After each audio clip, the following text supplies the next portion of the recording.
কালী পূজা যে কত জঘন্য থেকে জঘন্যতম কার্য তা আজকের এই ভিডিওর মাধ্যমে আপনাদেরকে প্রমাণ সহ তুলে ধরছি যে কালী পূজায় কী ধরনের অসভ্যতা, নোংরামি, অমানবিকতা, হিংসা, পাপকর্ম দ্বারা এই কালী পূজা করা হয়, যা মানবতা বিরোধী কার্যকলাপ ছাড়া আর কিচ্ছু হতে পারে না। চলুন আমি আপনাদেরকে প্রমাণ দিচ্ছি এই কালীতন্ত্রম থেকে। এই কালীতন্ত্রমে হচ্ছে কালী পূজার সমস্ত বিধি রয়েছে।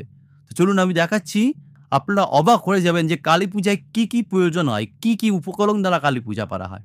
আসুন আমি আপনাদেরকে দেখাচ্ছি। তো এই পুস্তকের 50 নম্বর পৃষ্ঠায় দেখুন 7 এবং 8 নম্বর যে শ্লোকে কি বলা হয়েছে দেখুন, যে সাধক সর্বসিদ্ধি কামনায় শুদ্ধ চিত্তে মন্ত্রকে 3 ভাগে বিভক্ত করিয়া মাংস, রক্ত, তাজ, কেশ, নখ, অন্ন, পায়স এবং ঘৃত বিশেষভাবে আহুতি প্রদান করিবে, এইরূপ করিলে নাকি সর্ব বিষয়ে উত্তম সিদ্ধি লাভ হইবে। তো সর্ব বিষয়ে উত্তম সিদ্ধি লাভ করার জন্য কি করতে হবে? শ্মশান ভূমিতে হোম করতে হবে। হোম কিভাবে করতে হবে? না, মাংস, রক্ত, ত্বক, নখ এবং মাথার কেশ আর সঙ্গে পায়েস, ভাত এবং ঘৃত দিয়ে হোম করতে হবে, রক্ত, মাংস এবং ত্বক দিয়ে। ই কেমন ধরনের পূজা, ই কেমন অসভ্যতা অবস্থা। এবার দেখুন আরো প্রমাণ দেখাচ্ছি, এবার তো আরো ভয় পেয়ে যাবেন আপনারা।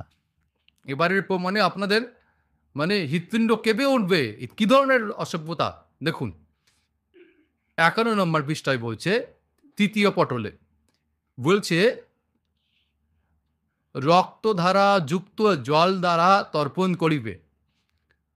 আচ্ছা, আকর্ষিতা কন্যার কুল প্রক্ষালন। এই কন্যার কুল প্রক্ষালন কি জিনিস সেটা আমি আপনাদেরকে বলছি না, এ অত্যন্ত জঘন্য কথা। তারপরে বলছে বিদাচারের পারিভাষিক দ্রব্য বিশেষ দ্বারা। তারপরে বলছে এবার দেখুন কি বলছে, মেষ রক্ত দ্বারা, মেষ রক্ত দ্বারা, মহিষ রক্ত দ্বারা, নর রক্ত দ্বারা, মুশিক রক্ত দ্বারা, মার্জার রক্ত দ্বারা পরাদেবী তর্পণ করিবে।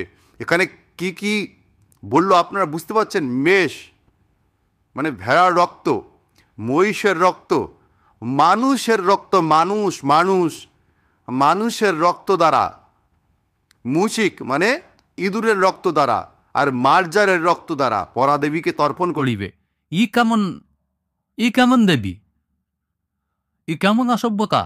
যে মানুষের রক্ত দ্বারা বিভিন্ন প্রাণীকে বধ করে তাদেরকে আর কি মেরে ফেলে তাদের রক্ত দ্বারা পূজা করতে হবে, এ হচ্ছে জঘন্যতম অবস্থা। তো আপনারা এই ধরনের কার্যকলাপ থেকে সাবধান হন, এগুলোকে পরিত্যাগ করুন।